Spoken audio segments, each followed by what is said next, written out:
Lecciones para la escuela sabática del tercer trimestre de 2021. Descanso en Cristo. Lección 4 para el 24 de julio de 2021. El costo del descanso.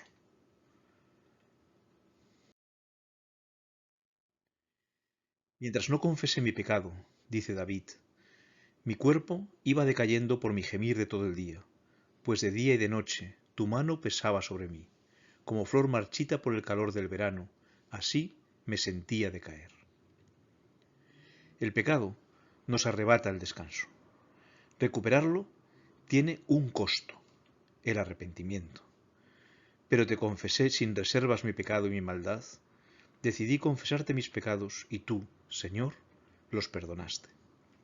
La historia del pecado y el arrepentimiento de David nos ayudan a comprender este proceso. He pecado, ¿qué hago? ¿Encubrirlo? ¿Confesarlo? ¿Y después qué? Veremos las consecuencias del pecado, el nuevo corazón y las nuevas palabras. ¿Debemos encubrir el pecado? Mas esto que David había hecho fue desagradable ante los ojos del Señor. La caída de David fue la consecuencia de un cúmulo de errores encadenados. Veámoslo. En primer lugar, no cumplió su deber como rey. Aconteció al año siguiente, nos dice 2 de Samuel, en el tiempo que salen los reyes a la guerra, que David envió a Joab y con él a sus siervos y a todo Israel, y destruyeron a los amonitas y sitiaron a Rabá. Pero David se quedó en Jerusalén. En segundo lugar, no apartó su vista, sino que se recreó en la tentación. Sucedió un día, al caer de la tarde, que se levantó David de su lecho y se paseaba sobre el terrado de la casa real. Y vio desde el terrado a una mujer que se estaba bañando, la cual era muy hermosa. Y David no hizo caso de la actitud de Job, que él dice: yo había convenido con mis ojos no mirar con lujuria a ninguna mujer. A continuación buscó la manera de hacer realidad su deseo. Envió David a preguntar por aquella mujer y le dijeron: aquella es Betsabé, hija de Eliam, mujer de Urías Eteo. Y a continuación consumó el pecado. Y envió David mensajeros y la tomó y vino a él y durmió con ella. El siguiente paso fue intentar ocultar su pecado, engañando a un hombre bueno. Concibió la mujer y envió a hacerlo saber a David, diciendo: estoy encinta. Entonces David envió a decir a Joab: envíame a Urías Eteo. Y Joab envió a Urías a David. Cuando Urías vino a él, David le preguntó por la salud de Joab, y por la salud del pueblo, y por el estado de la guerra. Después dijo David a Urías: desciende a tu casa y lava tus pies. Y saliendo Urías de la casa del rey, le fue enviado presente de la mesa real. Mas Urías durmió a la puerta de la casa del rey, con todos los siervos de su señor, y no descendió a su casa. E hicieron saber esto a David, diciendo: Urías no ha descendido a su casa. Y dijo David a Urías: ¿no has venido de camino? ¿Por qué pues no descendiste a tu casa? Y Urías respondió a David: el arca, e Israel y Judá están bajo tiendas, y mi señor Joab y los siervos de mi señor en el campo. ¿Y había yo de entrar en mi casa para comer y beber, y dormir con mi mujer? Por vida tuya y por vida de tu alma, que yo no haré tal cosa. Y David dijo a Urías: quédate aquí aún hoy, y mañana te despacharé. Y se quedó Urías en Jerusalén aquel día y el siguiente. Entonces puso en riesgo de pecar a Urías, emborrachándolo. Y David lo convidó a comer y a beber con él, hasta embriagarlo. Y él salió a la tarde a dormir en su cama con los siervos de su señor, mas no descendió a su casa. Viendo que esto no había funcionado, ordenó un asesinato. Venida la mañana, escribió David a Joab una carta, la cual envió por mano de Urías. Y escribió en la carta diciendo: poned a Urías al frente, en lo más recio de la batalla, y retiraos de él, para que sea herido y muera. Al final, al casarse con Betsabé, procuró encubrir su pecado. Oyendo la mujer de Urías que su marido Urías había muerto, hizo duelo por su marido. Y pasado el luto, envió David y la trajo a su casa. Y fue ella su mujer, y le dio a luz un hijo. Mas esto que David había hecho fue desagradable a los ojos del Señor.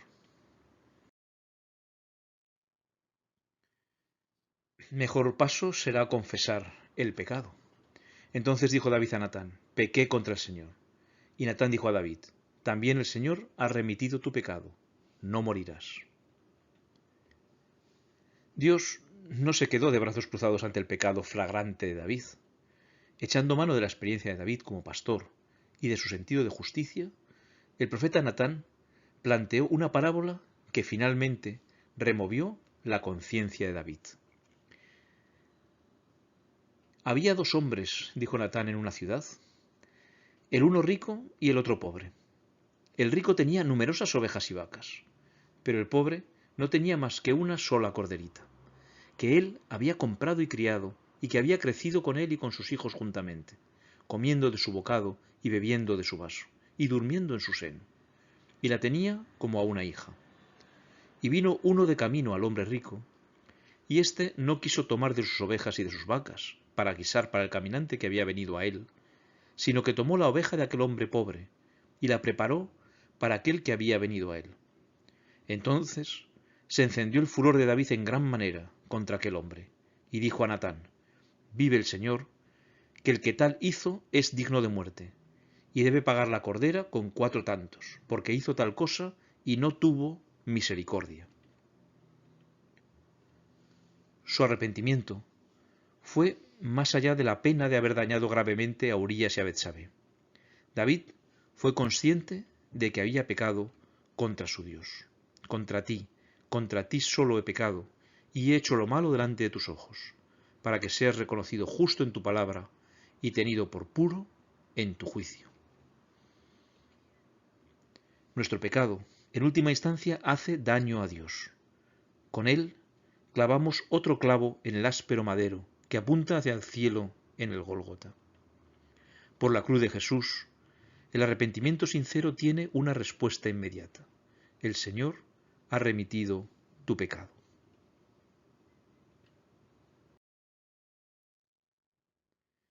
¿Y después qué? ¿Cuáles son las consecuencias del pecado? ¿Cómo pudo hacer algo tan ruin? Ahora pagará 4 veces el valor de la oveja. Aunque David fue inmediatamente perdonado, Dios no evitó las consecuencias de su pecado. David mismo había pronunciado su propia sentencia. Por la vida de un hombre, él perdería la vida de 4 de sus hijos. El primer hijo de Betsabé, Amón, Absalón y Adonías.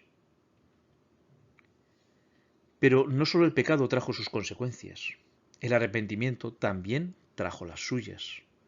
David recuperó el gozo de tu salvación.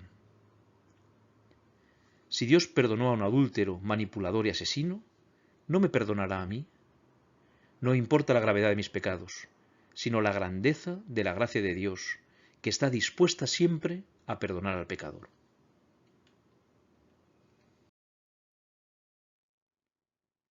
Crea en mí, oh Dios, un corazón limpio, y renueva un espíritu recto dentro de mí. David le pide a Dios que borre sus pecados, que le purifique y que cambie sus pensamientos y sus sentimientos. Ya no quiere seguir dependiendo de sí mismo. Solo dependiendo de Dios se puede encontrar seguridad, gozo y alegría. El Espíritu Santo es el único que puede realizar este cambio en nuestro corazón. Como el mismo David admite: no me eches de delante de ti y no quites de mí tu Santo Espíritu.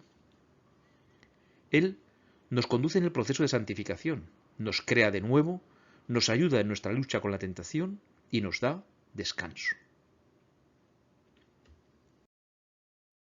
Después del arrepentimiento y el perdón, surgen en nosotros nuevas palabras. Entonces enseñará a los transgresores tus caminos y los pecadores se convertirán a ti. David quedó avergonzado por su pecado. Toda su vida recordó esa mancha en su historial. Sin embargo, había algo mayor que su vergüenza: el perdón recibido. No podía callarlo, tenía que contarlo. Señor, abre mis labios y publicará mi boca tu alabanza. Otros debían de ser advertidos para no caer en los mismos errores. Tenían que saber que si ya habían pecado, tenían perdón en Dios. La noticia es demasiado importante para que callemos. Si confesamos nuestros pecados, Él es fiel y justo para perdonar nuestros pecados y limpiarnos de toda maldad. El perdón de Dios no es solamente un acto judicial por el cual libra de la condenación.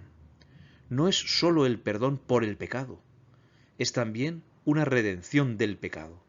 Es la efusión del amor redentor que transforma el corazón.